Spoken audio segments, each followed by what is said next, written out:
Hey guys, welcome back to my channel. मैं फिर से एक नए वीडियो के साथ आप सबके सामने हाजिर हूँ। और आज मैं डॉक्टर साहब से बात करने वाली हूँ। बंगाल क्लासिकल होम्योपैथी का एक और डॉक्टर हैं जो कोलकाता से आते हैं। डॉक्टर साहब से हम पूछने वाले हैं कुछ इंटरेस्टिंग टॉपिक के बारे में जो आप लोग के लिए बेहतरी के लिए हो, आप लोग कुछ समझें। तो चलिए वक्त ना गवाते हुए स्टार्ट करते हैं वीडियो को।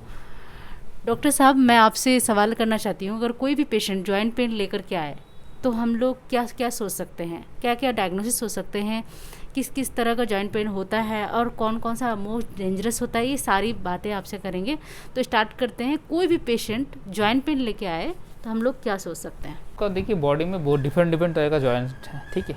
एक होता है आपका ball and socket joint. Ball and socket में कहाँ पे, जैसे हिप जॉइंट हो गया, आपका शोल्डर जॉइंट हो गया, ठीक है। कुछ जॉइंट है, हिंज जॉइंट है, ठीक है। कुछ जॉइंट है, स्मॉल जॉइंट है, बिग जॉइंट है। तो ऐसे डिफरेंट जॉइंट्स तो आपका बॉडी में रहता ही है। फिर बॉडी में कहाँ पे जॉइंट पे कौन सा बॉडी में जॉइंट पेन हो रहा है, कौन सा पोजीशन में पेन हो रहा है, उसके हिसाब से हम लोग डिफरेंट डायग्नोसिस करते हैं, ठीक है। तो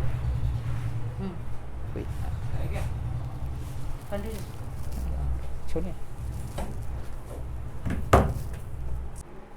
हाँ, तो जो आप पूछे थे जॉइंट के बारे में, जो जॉइंट डिजीज़ में क्या होता है नहीं होता है, तो बेसिकली जो जॉइंट डिजीज़ है उसमें डिफरेंट जॉइंट डिजीज़ हम लोग को दिखता है, ठीक है। उसमें सबसे ज़्यादा जो कॉमन जॉइंट डिजीज़ है वो क्या है ना, आपको ऑस्टियोआर्थराइटिस। सबको नाम सुने होंगे ऑस्टियोआर्थराइटिस। ऑस्टियोआर्थराइटिस क्या है? बेसिकली ऑस्टियोआर्थराइटिस होता है ओल्ड एज लोगों के लिए, ठीक है। आफ्टर 40 ईयर्स या 50 ईयर्स या 60 ईयर्स लोगों के लिए होता है। और कौन सा जॉइंट पे होता है? जैसे जो वेट बियरिंग जॉइंट है, ठीक है। मतलब जो जॉइंट हम लोग को बॉडी में वेट कैरी करता है बॉडी का, ठीक है। हाँ। इसीलिए जिसको देखिए ओवर वेट है उसमें से उनको लोगों का आर्थराइटिस होने का चांसेस ज़्यादा रहता है। इसको ओबेसिटी है, मतलब ओबेसिटी है, ठीक है। तो इसमें बेसिकली क्या है, वो ऑस्टियोआर्थराइटिस में जो है, तो बेसिकली दोनों जॉइंट्स जो है, दोनों जॉइंट्स किससे बनता है? दोनों बोन्स से बनता है। उसके बीच में साइनोवियल फ्लूइड रहता है। तो दोनों जॉइंट्स के बीच जब प्रेशर ज़्यादा बन रहा है आपका, तो प्रेशर बनने की वजह से क्या हो रहा है, तो दोनों जो बोन्स है दोनों साथ में आ जा रहा है, तो एक दोनों से फ्रिक्शन कर रहा है, ठीक है, जिसके वजह से पेन फील कर रहा है, ठीक है। तो बेसिकली ऑस्टियोआर्थराइटिस जो उसमें नी जॉइंट इफेक्टेड सबसे ज़्यादा होता है। वर्ड में इसको घर्षण बोल सकते हैं दोनों। हाँ, घर्षण हो रहा है जहाँ पे चीज़ घर्षण हो रहा है, तो उसके वजह से हमको ज़्यादातर पेन होता है। बेसिकली जब दोनों बोन सामने आ जाता है, ठीक है, या ऑस्टियोफाइट्स कभी कभी डेवलप हो जाता है, मतलब एक्स्ट्रा बोन, ठीक है, छोटा बोन का टुकड़ा डेवलप हो जाता है। इसलिए हम लोग एक्सरे करने के लिए बोलते हैं ऑस्टियोआर्थराइटिस। कोई भी अगर जॉइंट पेन हो रहा है तो एक्सरे करने के लिए देखते हैं उसका अंदर ऑस्टियोफाइट्स, ऑस्टियोसाइट्स ये सब डेवलप हुआ है कि नहीं हुआ है। अगर दोनों में डेवलप होता है तो दोनों जब फ्रिक्शन होता है, जैसे जॉइंट मूव करता है, उस टाइम आपको दर्द होता है, आपको पेन महसूस होता है। तो ये अगर जॉइंट पेन का कारण बोलिएगा तो ये नंबर 1 कारण है। नंबर 2 कारण में क्या है, नेक्स्ट स्टेज अगर देखेंगे तो जो रिमाटॉइड अर्थराइटिस होता है, ठीक है। रिमाटॉइड अर्थराइटिस क्या है ना, इसमें क्या है ना, आरए फैक्टर होता है जिसमें बढ़ जाता है, इसके वजह से कोई भी घुटने में कोई भी जगह पे आपका प्रॉब्लम आता है, ठीक है। जो कार्टिलेज है, बेसिकली जॉइंट्स का जो कार्टिलेज है, उस कार्टिलेज को ज़्यादातर इफेक्ट करता है। मतलब उसको, जैसे हम लोग जो जॉइंट जब इकट्ठा आता है तो उसके बीच में कार्टिलेज रहता है, जिसमें क्या करते हैं हम लोग, जॉइंट को स्मूथ करते हैं। कार्टिलेज का काम है या साइनोवियल फ्लूइड का काम है जॉइंट को मूवमेंट को स्मूथ करना। जहाँ पे आपका कार्टिलेज या रिमेटॉइड अर्थराइटिस में क्या दिखता है, जहाँ पे कार्टिलेज धीरे धीरे उसका इरोजन होता है, जिसकी वजह से कार्टिलेज कम हो जाता है, इसकी वजह से जॉइंट में फ्रिक्शन आ जाता है, इसके वजह से आपका रिमेटॉइड अर्थराइटिस बेसिकली यही दिखता है। तो रिमेटिक अर्थराइटिस से हम लोग आरए फैक्टर चेक करते हैं, देख कितना आरए फैक्टर में कितना बड़ा हुआ है नहीं हुआ है, ठीक है। क्योंकि आरए जो फैक्टर है वो बेसिकली जाके डिपॉजिट होता है साइनोवियल जॉइंट्स में, ठीक है। तो नेक्स्ट, अगर क्या रूमेटिक अर्थराइटिस को आम आदमी कैसे पहचानेगा कि रूमेटिक, या कि सिर्फ डॉक्टर ही पहचानेगा इसको? रूमेटिक अर्थराइटिस को पहचानने के लिए देखिए, ऐसा तो जॉइंट तो पेन सब में होता है। ऑस्टियोआर्थराइटिस में जॉइंट पेन रहता है, रूमेटिक अर्थराइटिस में जॉइंट पेन रहता है, उसमें और भी बहुत सा various types of joint disease है जिसकी वजह से जॉइंट पेन रहता है। मगर हम लोग बेसिकली डॉक्टर लोग जब कोई पेशेंट आता है तो बेसिकली हम लोग कुछ टेस्ट कराते हैं, इसके वजह से हम लोग डायग्नोस कर पाते हैं ये कौन सा टाइप का जॉइंट पेन है, ठीक है। सिम्टम्स में कोई चेंजेस? सिम्टम्स में तो ऐसा सच कुछ आपको चेंजेस नहीं लगेगा, ठीक है। तो नेक्स्ट, हाँ, एक चीज़ कभी कभी रहता है जो गाउड व रिमेटॉइड अर्थराइटिस में थोड़ा सा इन्फ्लेमेटरी जॉइंट पेन होता है। मतलब थोड़ा सा गर्म रहेगा, वहाँ पे थोड़ा पेनफुल रहेगा, एकदम आप टच कीजिएगा तो उसमें थोड़ा आपको गर्म रहेगा, रेडनेस महसूस होगा आपको वहाँ पे, ठीक है। तो रिमेटॉइड अर्थराइटिस की बात कर रहे हैं, ठीक है। नेक्स्ट अगर देखिएगा तो गाउट, जो गाउट का बात, तो गाउट में क्या होता है, गाउट बेसिकली ये यूरिक एसिड जो पूल है, मतलब बॉडी में यूरिक एसिड एक सर्टेन लेवल पे बॉडी में पैदा होता है, उसके बाद हम लोग थ्रू यूरिन हम लोग यूरिक एसिड निकाल भी देते हैं। जब यूरिक एसिड सर्टेन लेवल पे, तो जितना होना चाहिए उससे ज़्यादा मात्रा में, एक्सेस अमाउंट में अगर सिक्रेशन हो रहा है बॉडी में, अगर प्रोड्यूस हो रहा है, ठीक है, तो देन क्या है, बॉडी में जो यूरिक एसिड पूल है वो बढ़ जाता है, ठीक है। इसके वजह से क्या होता है ना, यूरिक एसिड पूल जब बढ़ जाता है, जो यूरिक एसिड का क्रिस्टल होता है, ठीक है, मोनोसोडियम क्रिस्टल बोलते हैं उसको, तो मोनोसोडियम क्रिस्टल जो है वो जो साइनोवियल जो फ्लूइड है दोनों जॉइंट्स के बीच में, इस जॉइंट के बीच में साइनोवियल फ्लूइड है, तो साइनोवियल फ्लूइड के अंदर आता है ये दो मोनोसोडियल क्रिस्टल। मतलब बेसिकली एक क्रिस्टल मतलब क्या समझेंगे, मतलब कोई दाना, छोटा टुकड़ा या चीनी का दाना या नमक का दाना जैसा होता है ना, तो इसका क्रिस्टल बन जाता है, वो साइनोवियल फ्लूइड के अंदर आके डिपॉजिट हो जाता है। तो जब ये अपने बॉडी में मूवमेंट कर रहा है उसके वजह से फ्रिक्शन होता है, पहले तो उसको मोनोसोडियम क्रिस्टल जो है वो पहले डिपॉजिट होता है साइनोवियल फ्लूइड के अंदर, उसके बाद धीरे धीरे ज़्यादा बढ़ते रहता है, उसके बाद फ्रिक्शन होता है, फ्रिक्शन के वजह से आपका बॉडी में वहाँ उस रीजन में आपका इन्फ्लेमेशन या इन्फ्लेमेटरी जो चेंजेस है, रेडनेस, बहुत पेनफुलनेस, ये सब आ जाता है, ठीक है।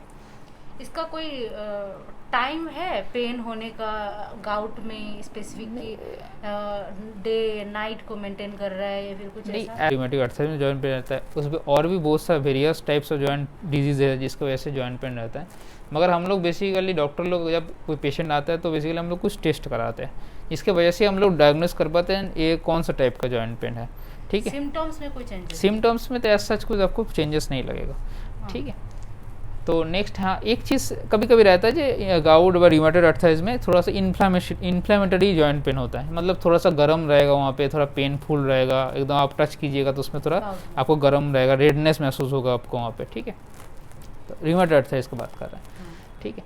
नेक्स्ट अगर देखिएगा तो गाउट, जो गाउट का बात, तो गाउट में क्या होता है, गाउट बेसिकली ये यूरिक एसिड जो पूल है, मतलब बॉडी में यूरिक एसिड एक सर्टेन लेवल पे बॉडी में पैदा होता है, उसके बाद हम लोग थ्रू यूरिन हम लोग यूरिक एसिड निकाल भी देते हैं। जब यूरिक एसिड सर्टेन लेवल पे, तो जितना होना चाहिए उससे ज़्यादा मात्रा में, एक्सेस अमाउंट में अगर सिक्रेशन हो रहा है बॉडी में, अगर प्रोड्यूस हो रहा है, ठीक है, तो देन क्या है, बॉडी में जो यूरिक एसिड पूल है वो बढ़ जाता है, ठीक है। इसके वजह से क्या होता है ना, यूरिक एसिड पूल जब बढ़ जाता है, जो यूरिक एसिड का क्रिस्टल होता है, ठीक है, मोनोसोडियम क्रिस्टल बोलते हैं उसको, तो मोनोसोडियम क्रिस्टल जो है वो जो साइनोवियल जो फ्लूइड है दोनों जॉइंट्स के बीच में, इस जॉइंट के बीच में साइनोवियल फ्लूइड है, तो साइनोवियल फ्लूइड के अंदर आता है ये दो मोनोसोडियल क्रिस्टल। मतलब बेसिकली एक क्रिस्टल मतलब क्या समझेंगे, मतलब कोई दाना, छोटा टुकड़ा या चीनी का दाना या नमक का दाना जैसा होता है ना, तो इसका क्रिस्टल बन जाता है, वो साइनोवियल फ्लूइड के अंदर आके डिपॉजिट हो जाता है। तो जब ये अपने बॉडी में मूवमेंट कर रहा है उसके वजह से फ्रिक्शन होता है, पहले तो उसको मोनोसोडियम क्रिस्टल जो है वो पहले डिपॉजिट होता है साइनोवियल फ्लूइड के अंदर, उसके बाद धीरे धीरे ज़्यादा बढ़ते रहता है, उसके बाद फ्रिक्शन होता है, फ्रिक्शन के वजह से आपका बॉडी में वहाँ उस रीजन में आपका इन्फ्लेमेशन या इन्फ्लेमेटरी जो चेंजेस है, रेडनेस, बहुत पेनफुलनेस, ये सब आ जाता है, ठीक है। इसका कोई टाइम है पेन होने का, गाउट में स्पेसिफिक डे नाइट को मेंटेन कर रहा है या फिर कुछ नहीं, ऐसा? सच तो कोई टाइम तो मेडिसिन में नहीं है, मगर हम लोग एज ए होम्योपैथ हम लोग को देखना ही होता है जो कौन सा टाइम एग्रेवेट कर रहा नहीं कर रहा है। एज ए होल हम लोग तो गाउट का ट्रीटमेंट नहीं करते, ऐसे इंडिविजुअल पेशेंट का ट्रीटमेंट करते हैं। तो गाउट पेशेंट, अगर कोई पेशेंट गाउट लेके आए हैं, सबसे पहले तो हम लोग यूरिक एसिड का टेस्ट करते हैं कि यूरिक एसिड कितना बड़ा हुआ है, ठीक है। उसके बाद कभी साइनोवियल फ्लूइड को बायोप्सी भी करते हैं कभी कभी, मतलब मोस्ट अगर एक्यूरेट अगर डायग्नोसिस चाहते हैं तो साइनोवियल फ्लूइड का आपका बायोप्सी करके देखना पड़ता है, जैसे मोनोसोडियम क्रिस्टल कितना उस पर अंदर है, ठीक है। तो उसके बाद जब पेन का बात कर रहे थे हम लोग, जो डिफरेंशियल डायग्नोसिस कैसी है, फिर हम लोग होम्योपैथी में क्या करते हैं, अलग अलग पेशेंट को अलग अलग वे में ट्रीटमेंट करते हैं, क्योंकि हर एक इंडिविजुअल अलग अलग इंसान है। तो गाउट में भी अलग अलग पेशेंट का इंडिविजुअल ट्रीटमेंट होता है, ठीक है। ऐसा नहीं है कोई पास ऐसा पेशेंट जो नहीं है, गाउट का पेशेंट बस मॉर्निंग में एग्रेवेशन हो रहा है, उसको हो सकता है किसी पेशेंट का इवनिंग में एग्रेवेशन हो, किसी हो सकता है नाइट में एग्रेवेशन हो, कोई पेशेंट हो सकता है जो चलने से उसको ज़्यादा परेशानी हो रहा है, कोई पेशेंट हो सकता है बैठे रहने से ज़्यादा परेशानी हो रहा है। तो वो अलग अलग मेडिसिन हम लोगों को पता ही है, अलग अलग केसेस के लिए अलग अलग मेडिसिन, टोटलिटी ऑफ सिम्टम्स लेने के बाद ही हम लोग टोटलिटी ऑफ सिम्टम लेने के बाद ही हम लोग उसके लिए प्रिस्क्राइब करेंगे, ठीक है। तो एक गाउट हो गया, तो गाउट बेसिकली यूरिक एसिड का ज़्यादा मात्रा में डिपोजिशन में है, तो मोनोसोडियम क्रिस्टल बोलते हैं इसको बेसिकली। नेक्स्ट अगर और भी डिजीज़ है, जिससे हो गया एंकाइलोजिंग स्पॉन्डिलाइटिस, ठीक है। ये भी एक तरह का जॉइंट डिजीज़ है जो ऑटोइम्यून है, ठीक है। इसको also known as the bamboo spine, ठीक है। जो हम लोग का स्पाइन है, हम लोग नॉर्मली बहुत ज़्यादा स्पाइन फ्लेक्सिबल होता है कि हम लोग जिधर मूव करना चाहे, सामने पीछे, backward forward, side wise movement हम लोग कर सकते हैं। मगर बैम्बू स्पाइन में क्या होता है ना, जो एक दूसरे जो भटिब्र है हम लोग बॉडी में, ये जो रीढ़ का हड्डी बोलते हैं हम लोग, है ना, तो रीढ़ का हड्डी है ना, तो एक दूसरे के ऊपर बैठ जाता है, इवन बैठ जाता है मगर वो स्टिफ हो जाता है। दो चीज़ है, मतलब कि ये जो आपका वर्टिब्रा कॉलम हो गया, तो ये पूरा इस तरह से जो होता है ऐसे रहता है, तो वो पूरा एक दूसरे को फिक्स्ड हो जाता है। देखिएगा अगर एक से नॉर्मल एक से कीजिएगा, दोनों में से गैप रहता है, मगर उसमें क्या होता है, एक दूसरे को बैठ के फिक्स्ड कर हो जाता है, और फिक्स सिर्फ नहीं होता है, उसका स्टिफनेस भी आ जाता है, जिसकी वजह से बॉडी पूरा मूवमेंट करना पड़ता है पेशेंट को, तो पूरी एज ए होल पूरा बॉडी मूवमेंट करना पड़ता है। वो टर्न लेगा वो, हाँ, तो पूरा से अपने आप को टर्न करा पड़ेगा, वो झुकना ही नहीं पाएगा पूरा एकदम। उसको नॉर्मली बैम्बू स्पाइन बोलते हैं। ये ऑटोइम्यून डिजीज़ है। नॉर्मली जो कन्वेंशनल मेडिसिन है उसमें तो इतना रिजल्ट वो लोग नहीं दे पाता है, मगर होम्योपैथी में बहुत अच्छा रिजल्ट मिलता है। इवन बहुत सारा पेशेंट भी है मेरे जो एंकाइलोसिस स्पॉन्डिलोलिटिस का, बहुत अच्छा रिजल्ट मिल रहा है उनको, सिर्फ होम्योपैथी दवाई से मिल रहा है, वो भी कॉन्स्टिट्यूशनल दवाई हमेशा यूज़ करते हैं इसके लिए भी, ठीक है। जॉइंट्स मतलब तो सिर्फ हड्डी नहीं है, उसके बाद कार्टिलेज रहता है, बर्सा रहता है, ठीक है। जो बर्सा है जो कार्टिलेज को कवर करके रहता है, ठीक है। तो अगर उस जगह पे भी कई जगह फ्रिक्शन हो रहा है, या उस जगह पे कोई जगह इन्फ्लामेशन हो रहा है, इन्फेक्शन हो गया, या कोई चोट लगा है, ठीक है, उसके बाद से भी जॉइंट पेन में दर्द होता ही है ना। नेक्स्ट है जो लूपस मतलब क्या है, systemic erythematosus. Lupus systemic erythematosus एक डिजीज़ है, एसएलई बोलते हैं, सिस्टेमिक लूपस एरिथेमेटस। तो सिस्टेमिक लूपस एरिथेमेटस में क्या है ना, यहाँ पे भी ऑटो इम्यून फैक्टर एक्टिव होता है। मतलब आपको समझाएंगे कैसे ना, ये बॉडी का जो अपने आप का जो इम्यूनिटी सिस्टम है, जैसे आपका कोई मान लीजिए आपका कोई बैक्टीरिया आपके बॉडी में घुसा है, तो बॉडी अपने आप ऑटो इम्यूनिटी सिस्टम जो है हम लोग का वो एक्टिवेट होता है, एंटीबॉडी रिलीज करके उसको डिस्ट्रॉय कर देता है। कोई मान लीजिए आपका कोई बैक्टीरिया आपके बॉडी में घुसा है, तो बॉडी अपने आप ऑटो इम्यूनिटी सिस्टम जो है हम लोग का वो एक्टिवेट होता है, एंटीबॉडी रिलीज करके उसको डिस्ट्रॉय कर देता है। ऐसे लूपस में क्या होता है, जो ऑटो इम्यून ये जो एंटीबॉडी सिक्रेट कर रहा है, जो एंटीबॉडी अपने बॉडी के अगेंस्ट जो नॉर्मल सेल है उसके अगेंस्ट में काम करना शुरू कर देता है, ठीक है। तो इसके वजह से भी क्या कहना, वो हर जगह में प्रॉब्लम्स क्रिएट करता है, ठीक है। तो एंटीबॉडी की वजह से आपको हर जगह में प्रॉब्लम क्रिएट करता है, इफेक्टेड हर जगह, तो इसलिए सिस्टेमिक लूपस एरिथेमेटस बोलते हैं। तो इसमें भी आपको आर्थराइटिक मतलब जो जॉइंट पेन में कभी कभी होता है, तो वो भी आप लोग थोड़ा सा उसमें भी ध्यान रखना चाहिए, जैसे अदर्स कोई ऑर्गन तो अफेक्टेड नहीं है उसके साथ साथ, ठीक है। कि सिस्टेमिक लूपस एरिथेमेटस में क्या होता है, हर एक ऑर्गन अफेक्टेड होता है, इवन जॉइंट्स भी अफेक्टेड होता है, धीरे धीरे उसका जो वर्किंग पावर है वो धीरे धीरे कम होने लग जाता है, ठीक है। और भी बहुत सारा जॉइंट पेन का कारण है, ठीक है। आगे अगर बोलना चाहिए, आर्थराइटिस बहुत ज़्यादा इंपॉर्टेंट है, ठीक है। जो सोरियासिस में आर्थराइटिस होता है, ठीक है, लोगों को इस बात को पता नहीं है, मगर ये इनिशियल स्टेज में तो नहीं दिखता है, मगर जब अगर सोराइसिस हो गया बॉडी में, बहुत दिन से वो सफ़र कर रहा है सोराइसिस से, देन यूजुअली उसमें आर्थराइटिस स्टेज में पहुंचता है, लेट स्टेज में, ठीक है। शुरू में तो सोरियासिस का जो सिम्टम्स है हम लोग तो देखते ही है, ये बहुत ज़्यादा एक्सफोलिएशन होता है स्किन का।